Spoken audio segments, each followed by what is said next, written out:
They're changing my voice. So in this part, I'm going to go over Psalm 9 briefly. This section of it, that is. You see how it says the enemies of the king turn back. God sits enthroned. He's upheld the king's cause. Okay, endless ruin and shame overtakes them and their offspring because they're cheating him. They're against him. They won't honor him and obey God through him. And I'm the last valid king ever, the last valid king of kings. I'm Christ. Okay. So, well, let's look at this in terms of what's going on here. Okay. So here you have America, right? There's a bunch of whites, Jews, and LGBT people. Historically, they called black people the N-word. It was very common in their cultures here in America. It wasn't just whites. It was also Jews and LGBT people, if you really do your research. Okay? And the N-word basically meant ignorant. And it's similar to the word Nigeria, where they expected the King of Kings to come from. And they weren't calling them ignorant so much because they don't rally to the king or they don't try to form a moral order, but that too. There's implications there. They call them ignorant because some of them were too proud, too manly, to come into the LGBT cultures that dominate white and Jewish culture historically, right? We look at the wigs, right? There was Jews and white people and LGBT people all wearing these white wigs that are very effeminate. Some people in the English courts, if I'm not mistaken, wear these wigs to this day in some other places, right? It's said that where America got common law was from England. So these kind of LGBT, Greco-Roman, at times Anglo or English norms and customs and traditions and modes of communication and ways of dressing, okay, were passed down, and these people take this kind of fanatic pride in these things. So when we look at it in terms of, say, American martial arts, right, it's very effeminate, right? American Taekwondo, American Karate, right? No offense to anybody, but these are the facts. We see that, it's like the AKA gym, right, in San Jose, not very far from where I am right now, right? Like, just hop on the freeway, right, 10, 15 minutes away tops. It's like the Yankee Doodle, right? It's like, Uncle Sam, right? It's like the Christmas carol, Gay Apparel, right? They say, they sing the Gay Apparel as a Christmas song. And 'tis the season to be jolly instead of serious, right? Jolly and gay, right? Gay is scatterbrained. It's not serious. And it's a certain type of happy that's not serious, And that's what they modeled their sexual culture after. So in this video, it's about the truth and not about criticizing the LGBT community or anyone else, okay? The fact of the matter is, when you see that occurring, if I saw someone else, for example, who was being treated the way I am, and he started calling whites, Jews, and LGBT people, racist names, right, cuss words, trying to make them a byword among the nations, what have you, as they say, I couldn't blame them. Because if they all get together to harass you, and that's their culture, and it's even coded into their songs and their holidays, their version of Holy Day is Hol-E, as an effeminate and masculine, evil, shady, silly, sloppy, goofy, all the E words, right? Crazy, loony. Okay? Then they're just being extremely irresponsible, very beta, very sick, and they're harassing you in their cultural spirit, which may as well be a racial spirit, as basically all of them are either doing it directly and in a very kind of assertive manner, or they're part of that greater spirit that's upholding it. Okay, so you might see what seems like a nice white lady walking down the street, an older, gentle woman. And because, the association, and she's not doing anything to separate herself from that. She could be a liberal. She could have a Black Lives Matter t-shirt. I'm not part of that movement, what have you. That's just, what white Jews and LGBT people who worship the devil and the governing class are allowing. Okay? There might be a richer minority walking next to them. That doesn't change the fact that it's their culture. It's their cultural spirit. It's their principles. It's their traditions.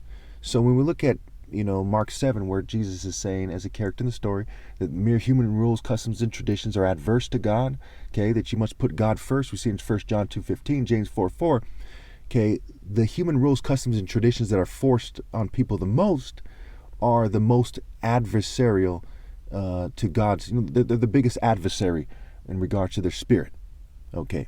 So those spirits of those traditions that, people commonly associate with just being white, right? They call it whiteness to some degree, and they don't really do a good job defining it.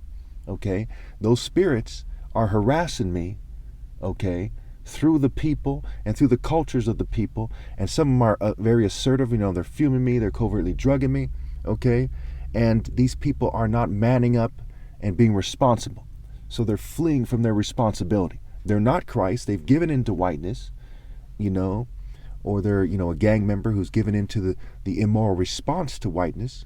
Okay, and again, it's not about insulting white people. They can come and try to, repent and try to make amends for sin and obey God through me. If they, they can come, if they want to. Okay, before my flesh dies and it's too late. But this is the situation. Okay, when Jesus addressed the Pharisees, he didn't say, hey, that's singling out a group of people. He addressed them. He said, woe to you, Pharisees. Woe to you, people who claim to be upholding the law, and so on and so forth. You see what I'm saying? So this is the appropriate way to respond.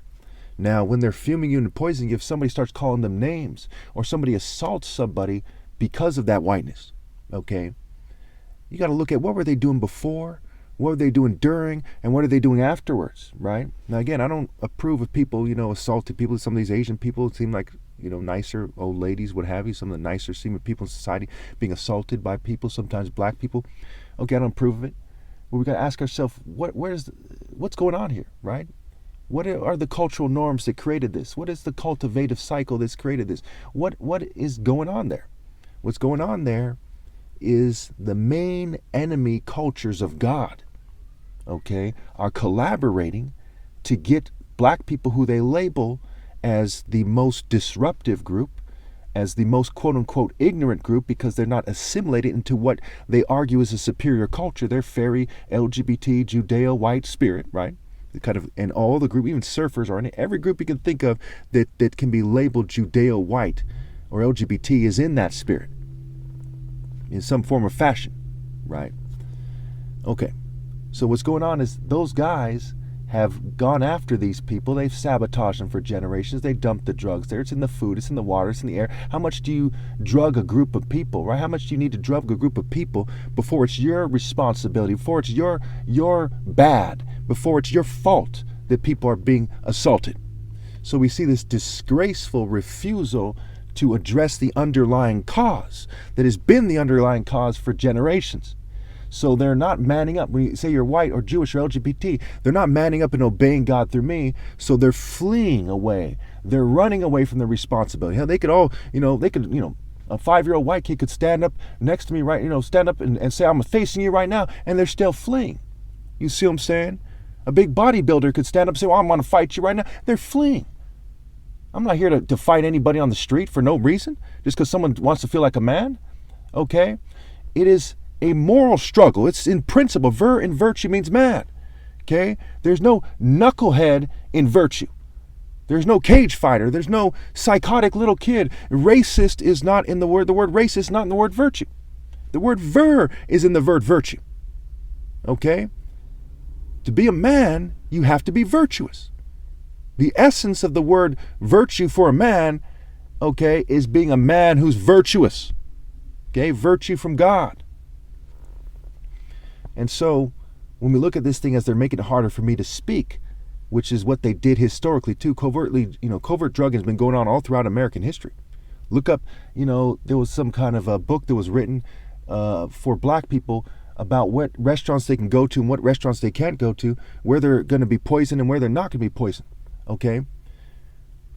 And you can't then turn around and pretend that you're right with God and that the person that you've targeted, in this case me, the idea Christ is superimposed on, where a bunch of fairies who probably got raped by their parents, okay, would say things like, no, he's not, or no, you're not. And that's some bitch ass shit. I'm saying they're wearing an apron like a mason or something.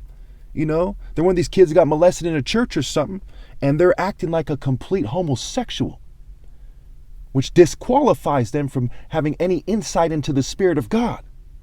And then they say, no, you're not, because you're not a fairy person singing gay apparel on a pagan holiday called Christmas, where they have the opposite of a in-shape black person who's young, who's Christ, who's me, which is an old, out-of-shape white person. So if you're an old, out of shape white person, can you still come and obey God through me? Yes. But the point is, they made Christmas about a Judeo, white, LGBT, anti-Christ instead of obeying God through me.